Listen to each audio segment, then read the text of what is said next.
Hello, my dear friends. This is Suraj Prajapati and I am here with question number 95 of MCQ series.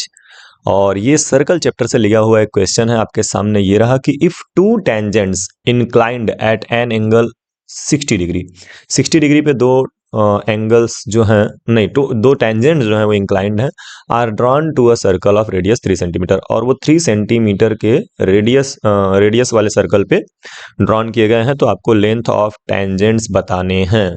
ठीक है, तो video को pause करके एक बार solve करिए और उसके बाद से फिर आप सॉल्यूशन और अपना आंसर मैच करिएगा। मैं 3 तक काउंट करूंगा, उसके बाद से I will explain the solution.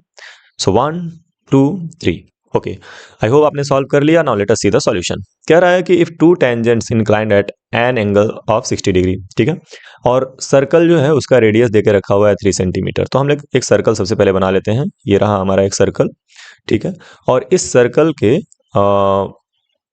ऊपर दो टेंजेंट बनाया गया है एक्सटर्नल पॉइंट से, ऐसे करके, और ये दोनों टेंजेंट जो हैं ये 3 सेंटीमीटर वाले सर्कल पे, ये 3 सेंटीमीटर रेडियस वाले सर्कल पे बनाए गए हैं। तो अगर आप रेडियस बनाओ तो ऐसे ऐसे प्लॉट करोगे आप, यहाँ पे ये रेडियस हो गया और यहाँ पे ये रेडियस हो गया, ठीक है, और फिर मैं इसको एक्सटर्नल पॉइंट से मीट कर दे रहा हूँ यहाँ पे। तो आप देख सकते हो कि अपने पास ये इस तरह का कुछ फिगर बनेगा। अब इसको थोड़ा फिगर को और डिटेल में समझ लेते हैं कि ये है क्या बेसिकली। तो देखो, यहाँ पर ये टेंजेंट का और रेडियस का पॉइंट ऑफ कांटेक्ट है ये। तो यहाँ पे ना 90 डिग्री बनता है।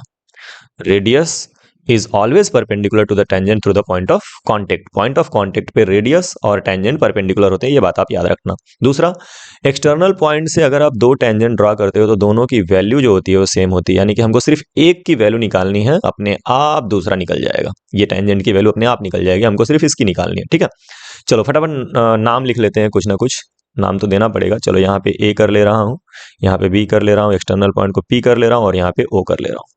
सिंस कि मुझे सिर्फ एक टेंजेंट की वैल्यू निकालनी है, मैं एक ट्रायंगल के ऊपर वर्क करूंगा। यहाँ पे ये 90 डिग्री हो गया, मैं ट्रायंगल ले लेता हूँ। कौन सा वाला triangle? A O P. In triangle A O P, अगर आप ए ओ पी को लोगे तो उसमें आप देख सकते हो कि यहाँ पे अपना जो रेडियस है वो 3 है, ठीक है, और याद रखना ये पूरा का पूरा 60 डिग्री गिवन है। तो जब 60 डिग्री गिवन है तो ये दोनों के दोनों ट्रायंगल कॉन्ग्रुएंट आते हैं, तो ये जो एंगल होगा वो हो जाएगा 30 डिग्री। क्लियर है? ये पूरा का पूरा जो है ना 60 डिग्री दिया हुआ था, तो ये 30 डिग्री हो जाएगा। आपको ध्यान में रखना है कि दो टेंजेंट के वजह से जो ट्रायंगल्स बनते हैं ऊपर और नीचे वो दोनों कॉन्ग्रुएंट होते हैं, तभी तो हम ये प्रूफ करते हैं कि टेंजेंट्स इक्वल होंगे। यहाँ पे 90 डिग्री बनेगा, है ना, ये सारी चीजें हम प्रूफ करते हैं। क्लियर? तो अगर ये 60 डिग्री है तो हाफ ऊपर हो जाएगा, यानी कि 30 डिग्री ऊपर हो जाएगा और 30 डिग्री नीचे हो जाएगा। तो हम सिर्फ ऊपर वाले में बात करेंगे, इन ट्रायंगल एओपी में।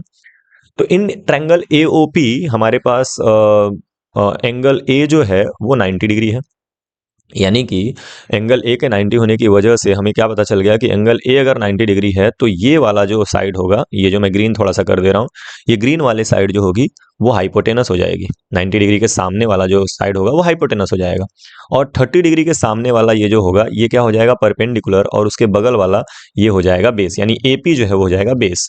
तो आप एक ऐसा ट्रिग्नोमेट्रिक रेशियो बताओ जिसमें हाँ, एक ऐसा ट्रिग्नोमेट्रिक रेशियो बताओ जिसमें आपको परपेंडिकुलर यूज करना हो और बेस यूज करना हो। तो परपेंडिकुलर और बेस वाला होता है tan थीटा।